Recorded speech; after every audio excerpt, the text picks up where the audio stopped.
Hello guys, my name is Louis. I'm a teacher, and in this video, we're going to be going over IELTS vocabulary. And this is a part of a course, so this is lesson number 2. So today we are going to be talking about geography, vocabulary, and also nationalities. Okay, so first we're going to have some vocabulary overview, and then multiple choice, and countries and nationalities, and then I'm going to tell you how to practice, okay? Because after you've done this video, you want to practice on your own.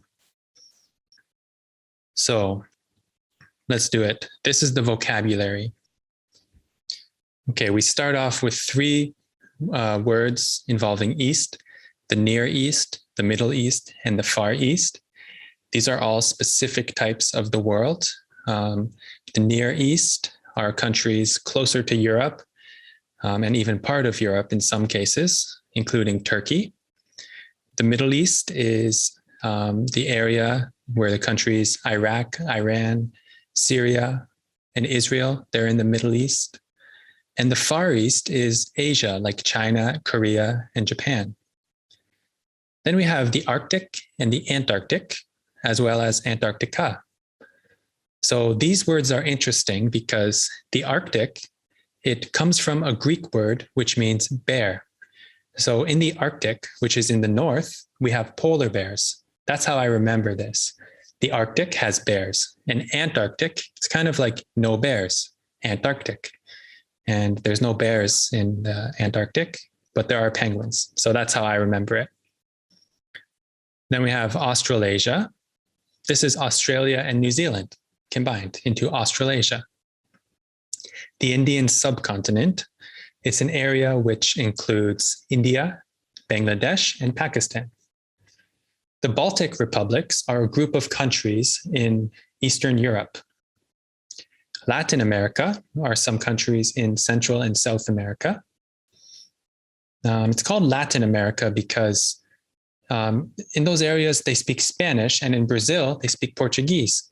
Both of these languages come from Latin. Southern Africa, often confused with South Africa. South Africa is a country. Southern Africa is simply the southern part of the continent Africa. It's funny, you can also have Southern South Africa. So this is the southern part of the country South Africa. Continental Europe is just the part of Europe not including any of the islands like the UK. The Gulf states are some regions near the UAE, as well as Oman, Qatar. These are called the Gulf states. And Scandinavia is the northern part of Europe, including Norway, Denmark, and Finland. Here's the multiple choice.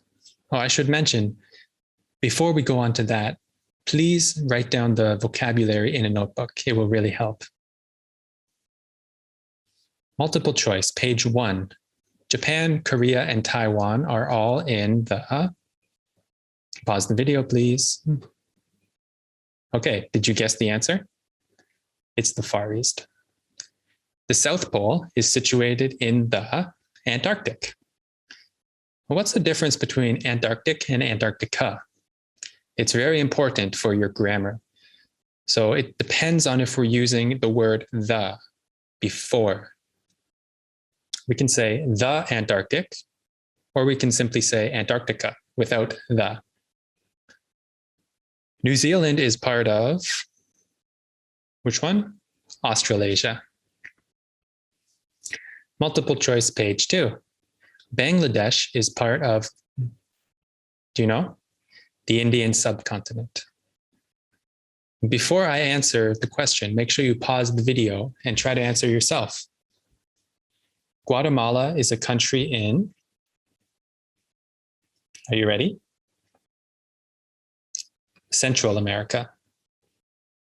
Argentina, Brazil, Colombia, Panama, and Honduras all form part of what is often referred to as Latin America. Why is it not Spanish America? Because in Brazil, they speak Portuguese. Multiple choice, page 3. Botswana is in Southern Africa. England, Scotland, Wales, and Northern Ireland are known collectively as the United Kingdom. The United Kingdom and the Republic of Ireland are part of Europe, not continental Europe. Okay, multiple choice, page 4. Kuwait, Oman, and the United Arab Emirates form part of what are known as the Gulf states.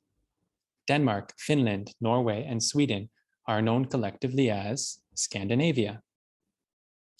Bangkok, Lima, and Tunis are examples of what kind of cities? They're capital cities, but is it capital with an A or an O? It's with an A, capital with an A. Okay, now we're going to look at the countries with their nationalities. There's 4 pages. Here's the first one. Afghanistan, Afghan. Argentina, Argentinian. So what's the difference between these 2 words? Well, the country is usually used as a noun. It's a thing, whereas the nationality is used as an adjective. It can describe a noun. So you can say, I live in Afghanistan, that place. Or you can say, I am an Afghan person. Or that is Afghan food. That is Afghan flag. So some of them are kind of straightforward, like Australia and Australian, or Canada and Canadian. But some of them are unique and they don't particularly follow any rules, like Denmark. Denmark, Danish. England, English. Well, I guess Danish and English are a little bit similar. What about Belgium? Belgium and Belgian. It's important to remember all these because when you're speaking about the countries, you want to make sure you're using the right word. Here's page number 2. Finland, Finnish, Greece, Greek, India, Indian. I'm not going to read them all, but you should definitely study this list.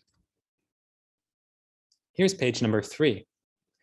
Malaysia, Malaysian, Mexico, Mexican. Look at this one, the Netherlands, Dutch. Those 2 words seem like they're not related at all. Same with Philippines and Filipino. Okay, number 4. Which ones are the most unusual? Well, probably Switzerland and Swiss. Or perhaps Wales. I'm from Wales. I am Welsh. They don't seem to be related. Okay, now let's think about how can you practice. So first, as I've already mentioned, write the vocabulary in a notebook. By writing in a notebook, you can really crystallize these words in your memory. You could also look at a map and try to find each region. You have your notebook and you say, oh, the Gulf states. Then you look at the map, you try to find where it is, because this will help you form a mental picture of the words. You can also do geography quizzes. So this really helps you not only learn geography, but also practice your English. Go to this website, geographyquiz.org. And finally, you can try using the words in your spoken English. So hopefully you have some friends with whom you can speak English. Or if you don't, maybe you could use a teacher. I teach lessons and you can contact me either through my email, which is in the description, or you can go to italki and search for my name, also in the description. So in the meantime, I hope you support the channel by subscribing and liking and even leaving a comment. It's really helpful. And I'm going to continue posting videos for IELTS vocabulary.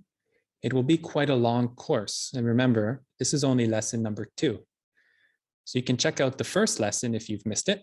Just go to my channel and you can find it. Thank you so much for watching today, and I hope to see you in the next one. Good luck studying.